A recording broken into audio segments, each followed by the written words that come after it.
All right, so you've never bought a home before? This whole process can feel like a black box. You hear terms like escrow, contingencies, appraisal, and it just sounds like a foreign language. So today, I want to walk you through the entire process from start to finish, the exact way I walk my own clients through it before we even look at a house. I'm Steven, I'm a realtor here in the Bay Area. I've done over 100 deals as a solo agent, and before real estate, I spent 12 years as a school counselor and a dean of students. So I'm going to explain this the way I explain anything else, in plain language first, jargon second, and I'll always tell you what the jargon actually means. Let's walk through this step by step, starting with the one move that happens before you ever look at a single listing. If you start touring homes before you do this one thing first, you're setting yourself up to fall in love with something you might not actually be able to buy. That one thing is getting pre-approved by a lender, not just a pre-qualification. Here's the difference, because a lot of people don't realize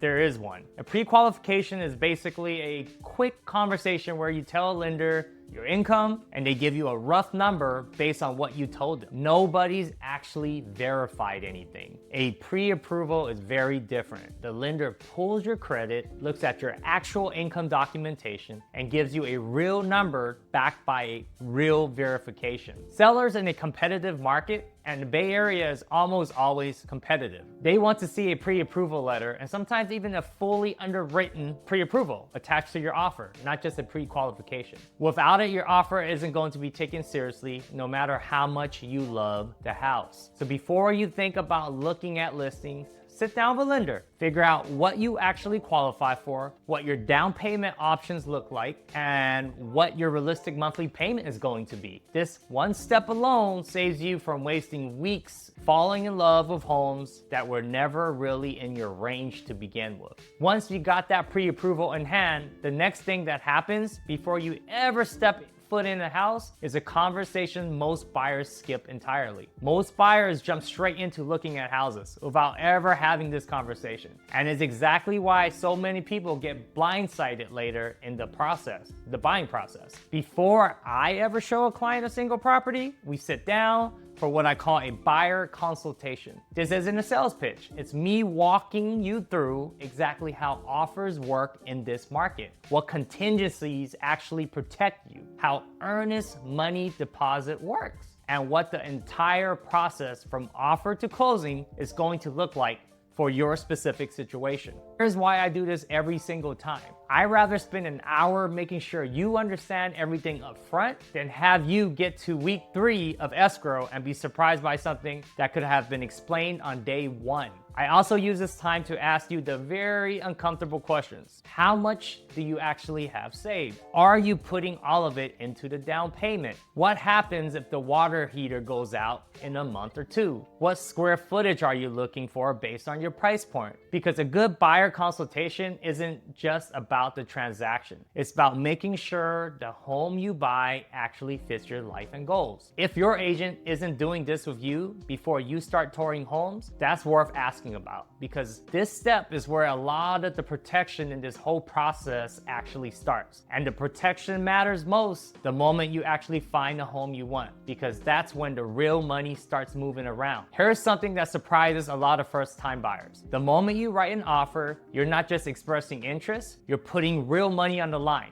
And you need to understand exactly what that means. When you make an offer, you're including something called earnest money, which is a deposit that shows the sellers you're serious. In the Bay Area, this number can be significant. If your offer gets accepted and you later back out for a reason that isn't protected by contingency, you can lose that money entirely. So let's talk about contingencies, because these are your protection. An inspection contingency gives you the right to back out if something significant comes up during inspection. An appraisal contingency protects you if the home appraises for less than you offer. A loan contingency protects you if your financing falls through. In competitive situations, sellers often want offers that waive some or all of these contingencies because it gives them more certainty the deal will close. It won't fall out of escrow. And sometimes waiving makes sense to win a deal. But you need to fully understand what you're giving up every single time you waive one. This is exactly why the buyer consultation from the last section matters so much.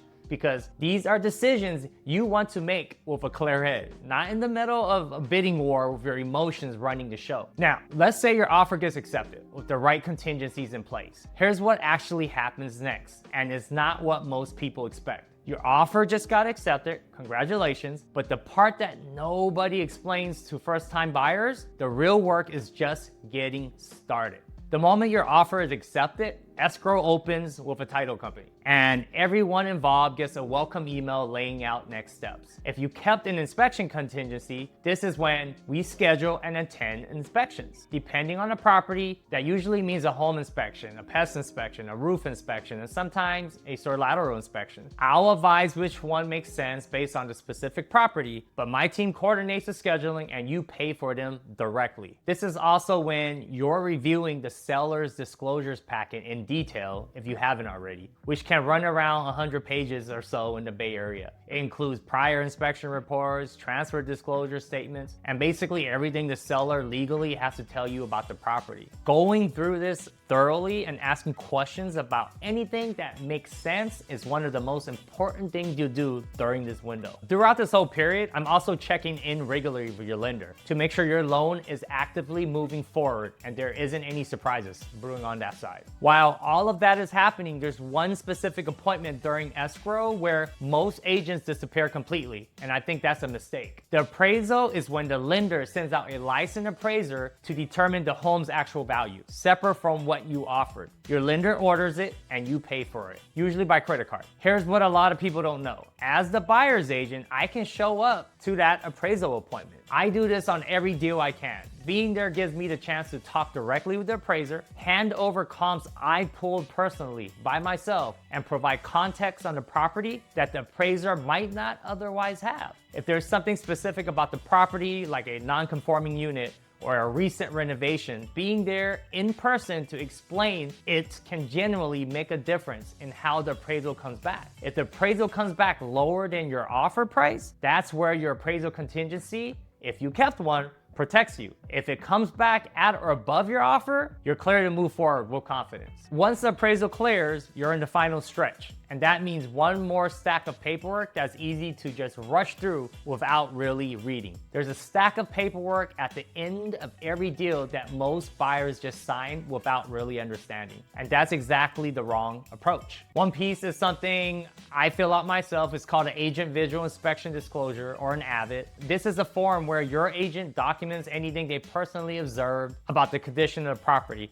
during their own walkthrough. It's a real layer of protection for you as the buyer because it means a second set of trained eyes looked at the home beyond just the seller's disclosures. Around the same time, a transaction coordinator circulates all of the disclosures for your signature, which is you formally acknowledging that you received and reviewed everything in that packet. This isn't just a formality, this is your chance to make sure nothing in the stack surprises you after you already closed. Once your loan is fully approved, your down payment funds are wired, and all your docs are signed, a few days before close of escrow, your docs get released to record at the city. Once recorded, you close and the home officially belongs to you and you're a homeowner. The whole process from an accepted offer to closing typically takes a few weeks in the Bay Area depending on your specific loan and the property. So that's the process, start to finish. Get pre-approved before you even start looking, have a real buyer consultation so you can understand contingencies, earnest money before you're in the middle of an offer, understand exactly what you're risking when you make an offer. Know what happens the moment your offer gets accepted, make sure your agent is actually showing up to the appraisal, and don't just sign the final paperwork, understand what you're actually signing. If this walkthrough was helpful, go ahead and hit subscribe because I put out videos like this regularly that break down exactly what to expect at every stage of buying a home here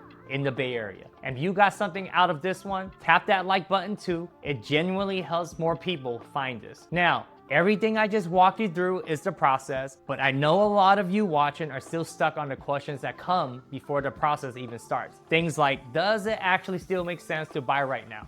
What are my real financing options? Which neighborhoods should I even be looking at? And what are the hidden problems that could blow up a deal if nobody catches them? So I put all of that into one place. It's called the Bay Area Buyer's Playbook, and it's a free guide that walks you through the exact things I cover with my own clients before we ever write an offer. It breaks down the real numbers on renting versus buying, the financing options most people don't know they qualify for, a neighborhood by neighborhood breakdown of the 680 corridor, the same step-by-step buying process laid out with worksheets so you can work through it yourself, the hidden problems most buyers miss, and a couple of real estate studies so you can see how this actually plays out in practice, not just in theory. It's not a sales pitch. It's the same information I'd give you if you sat down with me in person. Links in the description. Go grab it and let's figure out what actually makes sense for you.